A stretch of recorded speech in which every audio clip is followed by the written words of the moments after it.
welcome back to Champion the Passion, a weekly pro wrestling podcast where we inspire you to champion your passions and celebrate the joy in what you love.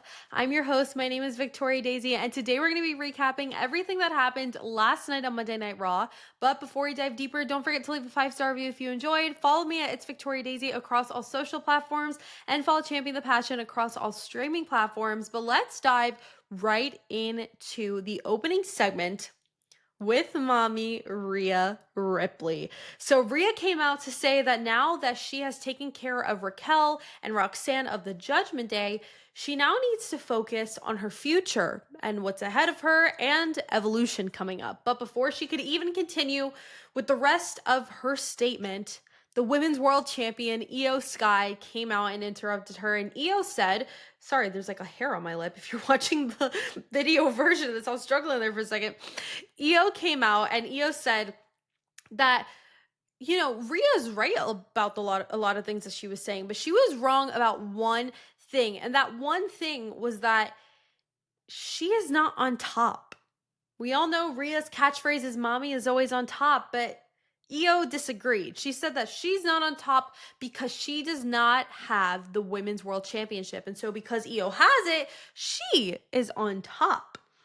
Then she explained that Adam Pearce gave her full freedom and permission to have the ability to choose who she wants to face and defend her title against at Evolution. And she said, that she wants to be able to face the best of the best. And to her, that is Rhea Ripley. And so Rhea responded and said, if that's what you want, Io, then that's what you're going to get, because when Rhea wins, she's not going to be unapologetic about it. And she is going to do everything in her power to win back that title. And I just have to say, I am so excited for this match because I truly do believe that Rhea is going to beat Io Sky. And there's a couple reasons I say that. It's not just because she said she's going to win it.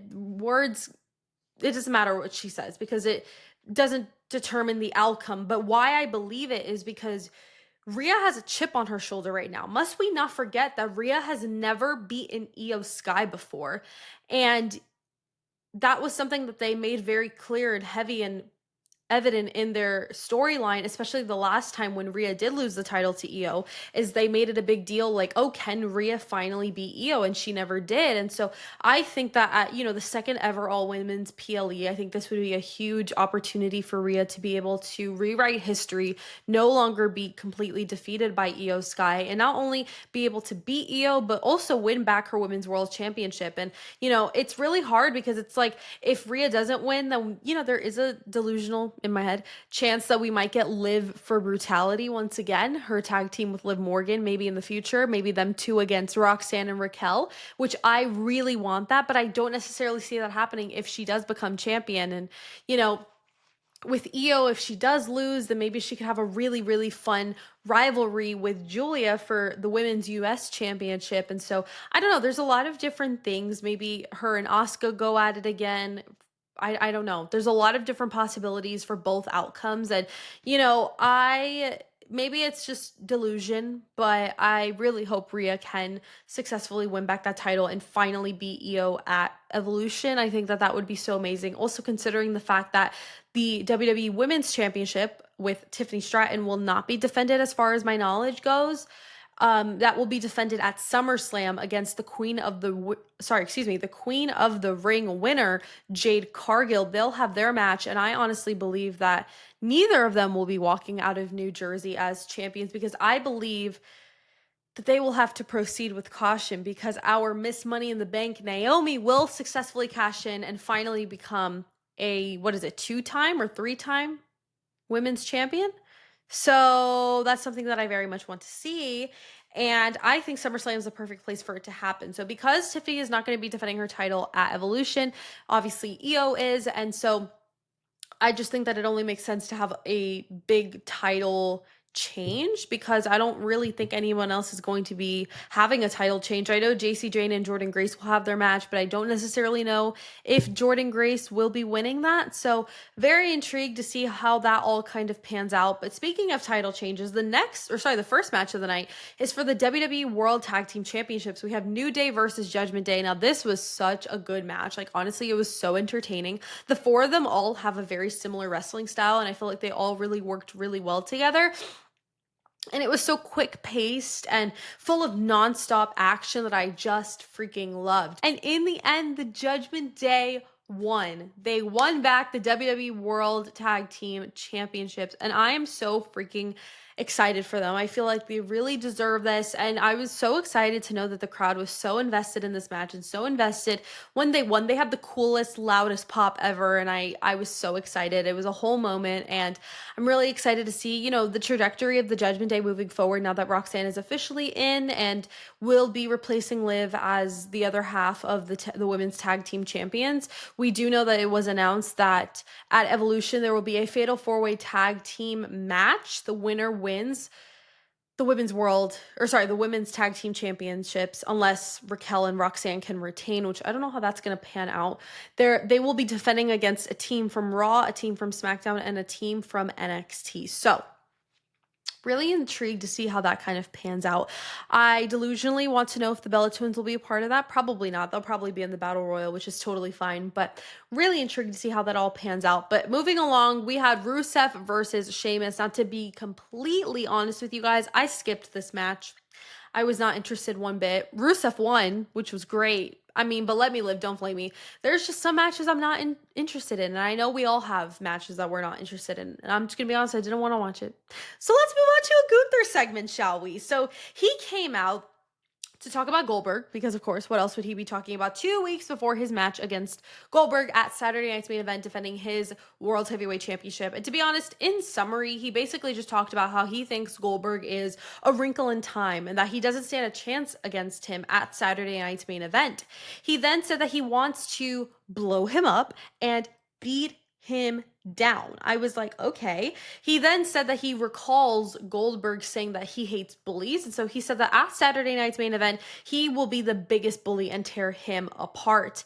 He then talked about how he wonders who his next opponent will be. And Mr. Money in the Bank, Seth freaking Rollins, came out, and Seth said that clearly Gunther hasn't paid attention because he didn't try to cash in at Night of Champions against John Cena. He only flew across the globe to ensure that CM Punk wouldn't become champion. And, Seth congratulated Gunther for becoming champion, but he said, you know what? I am coming for your title. I was never going after John Cena's. I am coming for your title. And that really confirms to me that Seth will be cashing in at Saturday night's main event, and it will be a successful cash in. I'm really looking forward to it, and I really hope that is what happens. But of course, say his name and he appears, not Joe Hendry, CM Punk. CM Punk came out, and he ran into the ring like there was no freaking tomorrow. And him and Seth beat the crap out of each other, per usual. And then Punk shoved, and I mean shoved, Gunther to the ground, and he bullied him. And I was shook. My jaw hit the ground. I was like, okay, big dog, look at you go. And then LA Knight, so for context, Seth Rollins ran outside of the ring, ran over the barricade, ran up the stairs, and LA Knight came out from behind him to attack him. And then they went through the arena going crazy with each other. And then that basically turned into a match as Saturday night's can I speak? Saturday night's main event. Holy crap. I don't know why that's been such a tongue twister for me. Saturday night's main event. Whatever. It's a lot of words and letters. But yeah, I'm not too happy about the match. It's going to be a good match, Seth versus LA, but I don't know how I'm feeling about it, to be honest, because it just feels like it was made out of thin air. Like, there's no storyline there. You just had LA attack him, and that was the match. And I saw somebody talk about this on Instagram, how Evolution feels very rushed, and, we're 2 weeks out, and just now we're getting match announcements. And it feels the same way for Saturday night's main event. Holy crap. That was a lot. Whatever. at the Saturday show.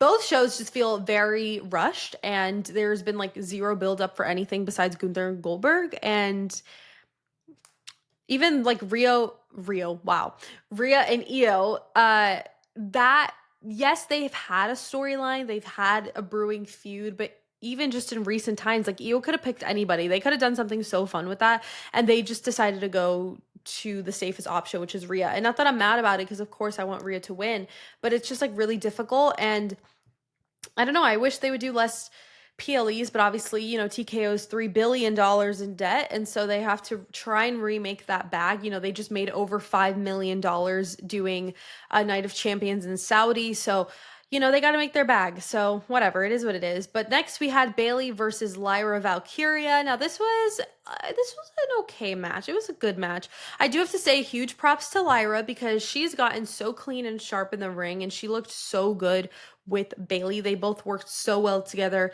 And this was my issue with the match. The match ended in a draw, because the way that they did the pin was so weird, and both of their shoulders were down. And so there was no clear winner. The ref was able to like count. I don't know if she didn't notice. I don't know what the freak happened, but I hated it. So now it's most likely going to be a triple threat for the Women's Intercontinental Championship at Evolution, which is going to be interesting, because whoever won that match was going to go face Becky. And so I don't know what's going to happen. I don't know. I'm not a huge fan of just everything going on storyline wise. I feel like nothing makes sense. Everything is rushed.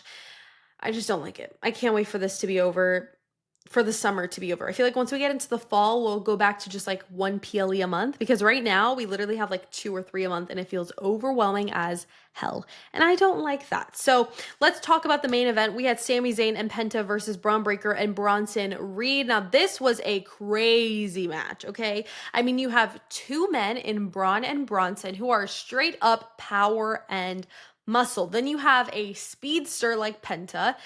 And then you have Sami Zayn, which, Sami is Sami. But I thought the entire match unfolded very nicely. There was a lot of great spots. They worked well together. It was very enjoyable. And in the end, Bronson Reed and Braun Breaker won. And then after the match, Braun attacked Penta. Jay came out for the save, and it was just this whole thing. Something that I want to talk about that really had me thinking hard was right before the main event, actually. It was in Gorilla. It was Paul Heyman, Bronson Reed, and Braun Breaker. They were getting ready, locking in right before the match, and Paul Heyman was on the phone with Seth Rollins, and he was telling the boys that, he's on the phone with Seth Rollins. He's currently on a private jet. Quote, perfecting plan B. What plan B? What is plan B? And something that's interesting is the fact that when Paul Heyman said that, Braun Breaker and Bronson Reed just assumed that it meant for them to end Penta and to destroy Sami Zayn. But Paul Heyman was like, no, you don't know what plan B is. So why don't they know the plan? Like, I don't get it. Like, that's kind of concerning. And like, at the end, before the match went off, or sorry, before Raw went off air after the match, Paul Heyman was once again on the phone, and it looked like he was filling in Seth Rollins on everything that had just happened, kind of like how he used to do with Roman Reigns. And it can only lead me to believe that this plan B must be a huge surprise for Braun and Bronson to not know. And let me just say, I don't know what Triple H is cooking, but I am very excited. I don't know, again, what it means.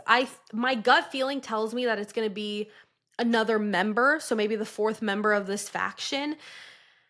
But I don't know. I can only imagine that it's that. I don't know what else plan B would mean. That only makes sense for why he booted off on a plane so quickly. Maybe he's got a meeting with this so-said plan. Maybe he's got a meeting with this so-called plan B, but I also want to know, when is plan B going into effect? Is it going to affect at SummerSlam, which would make a lot of sense? I don't really know. I'm really intrigued to kind of see how that all pans out, because I thought that was a little interesting bit that I feel like nobody is talking about, and it definitely needs to be talked about, because I feel like there's something really big in the works, and I'm really intrigued to see kind of what it is and how it's going to all unfold. But let's head into my overall thoughts. I thought it was a pretty solid show. My match of the night, hands down, was Judgment Day versus New Day for the tag titles. I thought it was so quick paced and entertaining. My segment of the night also was Gunther's segment. I thought that he killed that segment in that promo. He had some really great one-liners in there, and the chaos after was just so fun. Overall, I'd rate the show about a 7 out of 10. We are officially 2 weeks away from NXT Great American Bash, Saturday night's main event, AEW All In, and Evolution. And then 2 weeks after that is SummerSlam. So there's a lot going on, and I'm very excited to bring you guys along the ride. It's going to be very fun. But thank you guys so much for watching and listening to this episode of Champion the Passion. Don't forget to leave a 5-star review if you enjoyed. Follow me at It's Victoria Daisy across all social platforms, and follow Champion the Passion across all streaming platforms. Don't forget to champion your passions and celebrate the joy of what you love. And I will see you guys on the next episode. Bye.